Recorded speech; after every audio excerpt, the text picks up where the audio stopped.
Justice गवाई पर जूता फेंकने की जो कोशिश की गई थी वो भी सुप्रीम कोर्ट के अंदर उनके इजलास रूम में कोर्ट नंबर 1 में उस वाक़े के हवाले से इस वक्त मुल्क में जो है जगह जगह जो है मुजाहरे भी हो रहे हैं। जैसा कि यहाँ दिल्ली में जो है 2 मरतबा आम आदमी पार्टी के लोग जो है मुजाहरा कर चुके हैं और जो जिस तरह से सोशल मीडिया पे ट्रोल किया जा रहा है, जो ट्रोल आर्मी है बीजेपी की तरफ से, लेकिन उनके खिलाफ कोई एक्शन जो है बीजेपी गवर्नमेंट की तरफ से नहीं हो रहा है, बल्कि जो दीगर जमातों की जो हुकूमतें हैं वो एक्शन ले रही हैं।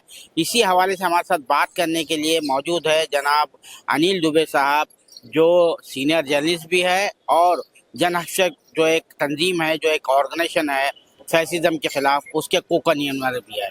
ये पूरा जो मामला है जब से शुरू हुआ है, जिस तरह से देश में माहौल बन रहा है, तो आप बीजेपी का जो रवैया है, सिर्फ प्राइम मिनिस्टर साहब ने एक मरतबा फ़ोन किया, उसके बाद जो है जो एक्शन लेना चाहिए था वो एक्शन नहीं लिया जा रहा है।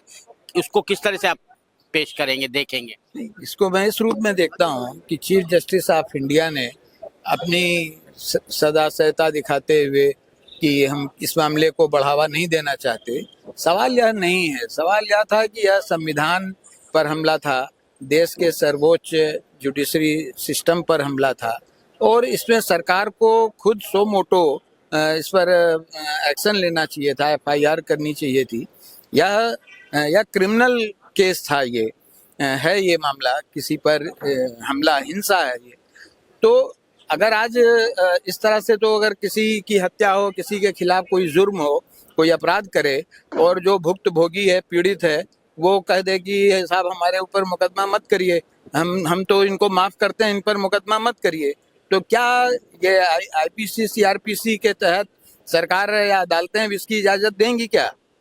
तो ये एक व्यक्ति ने हमला नहीं किया है। निश्चित तौर पर सुप्रीम कोर्ट में एंट्री, चीफ जस्टिस के कोर्ट में एंट्री और फिर उन पर इस तरह का हमला या बिना किसी बड़े बैकिंग के संभव नहीं है। जिस तरह उन्होंने सनातन को लेकर के नारे लगाए या बाद में उन्होंने जो इंटरव्यू दिए, इवन कि हमले के आधे घंटे के बाद ही ट्रोल आर्मी और सरकार का जो बीजेपी का तंत्र है, उसने कमेंट्स, ट्वीट और ये सब करना शुरू कर दिया, ट्रोल करना शुरू कर दिया।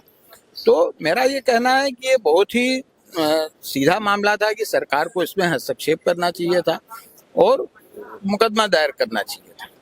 ये अनप्रेसिडेंटेड मामला था कि कोर्ट में पहली मर्तबा ऐसा वाकया हो। वो तो हमने सुना था कि बुश पर जूता फेंकने की कोशिश की, किसी जलसे में होता है, चिदम्बरम साहब पर जूता फेंकने की कोशिश की थी जर्नल सिंह ने, तो ये तो इस तरह से होता है, लेकिन कोर्ट में ये पहली मर्तबा मामला हुआ है। इसका जो है बहुत ही सीरियस दिल्ली पुलिस को खास तौर से वो क्या कहेंगे, उसका ये लेना चाहिए था, कॉग्निजेंस लेना चाहिए। दरअसल क्या है कि जो जिस तरह की राजनीति बीते दशकों में हुई है, उसमें अब बर्दाश्त करने की क्षमता लोगों में खत्म की गई है।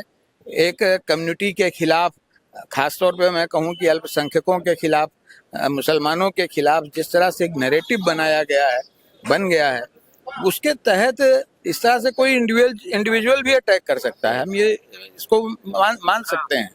लेकिन ये जो समाज में हिंसा का यह जो स्वरूप दिखाई पड़ रहा है, यह भी एक प्रकार की हिंसा है। किसी को थप्पड़ मारना, जूता मारना, मिर्च का लिख लगाना, ये ये भी एक रूलिंग पार्टी का और की शय है, तभी वो ऐसा होता है। आखिरी मेरा सवाल ये है कि ये सुप्रीम कोर्ट का मामला पेश आया, हरियाणा में एक आईपीएस अफसर सुसाइड करते हैं, रायबरेली का मामला पेश आया, तो इसके क्या पॉलिटिकल फॉल आउट्स हो सकते हैं, खासतौर से बिहार के इलेक्शन में, क्योंकि बीइंग ए सीनियर जर्नलिस्ट? ये देखिए, बिहार या किसी भी स्टेट के चुनाव का मसला नहीं है, यह सीधा मसला है भारत की जातिगत व्यवस्था का। भारत में जाति एक सच्चाई है, लेकिन आप ये देखिए कि जो भी असहमत है, चाहे वो सरकार से हो, तंत्र से हो, भ्रष्टाचार के खिलाफ हो। अब तो ये तो एससी का मामला, अधिकारी का मामला था। संजीव चतुर्वेदी हैं, खेमका हैं, इस तरह के बहुत सारे अधिकारी हैं जो अपनी पूरी सर्विस में कभी भी एक साल किसी पोस्ट पर नहीं रहे। तो आज पुलिस के इतने बड़े अधिकारी का सुसाइड करना ये दिखाता है कि किस तरह से जो ब्राह्मणिकल जातिवादी व्यवस्था है, मनुवादी व्यवस्था है, उसमें ये घटना बहुत संगीन है और बहुत मैंने उस पर ध्यान देने की जरूरत है। बहुत शुक्रिया, thank you very much sir. Thank you. ये थे जनाब आनंद दुबे साहब, जो वाकया पेश आया सुप्रीम कोर्ट में, एक बेनज़ीर वाकया था, उस हवाले से बता रहे थे और कह रहे थे कि ये जो सूरत हाल पैदा हुई है, जिस तरह का नैरेटिव जो है गुज़श्ता 10-11 साल में जो है बनाया जा रहा था, ये उसी का नतीजा है।